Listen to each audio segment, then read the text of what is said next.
அந்த காலத்துல கொரியாவில் இருந்தவர்கள் எப்படி வாசகங்களை கவர்மெண்ட்டுக்குள்ள கொண்டு போனார்கள் தெரியுமா? கேன் டு, செய்ய முடியும், வெற்றி அடைய முடியும், நாட்டை முன்னேற்ற முடியும், நாங்க முன்னேற முடியும். கேன் டு மினிஸ்ட்ரி எல்லா இடமும் போடப்பட்டிருந்தது. முடியும். இங்க எல்லாருக்கும் முடியாது.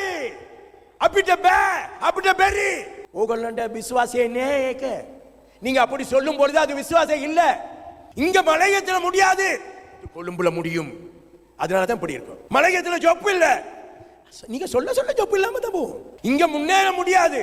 நிறைய பேரு கொழும்பு மற்ற பட்டணம் பெரிய பட்டணம் பார்த்து முன்னேறதை விட வேற என்னமோ முன்னேறி தான் வந்தாங்க. கேன் டூங்க, கேன் டூ, முடியும். அப்ப எந்த நாளும் உங்க மைண்ட் செட், உங்க மனம், சிந்தனை தேவ வார்த்தை தியானத்துல இது முடியும், இது விசுவாசிக்க முடியும், அந்த இடத்துக்கு வரணும்.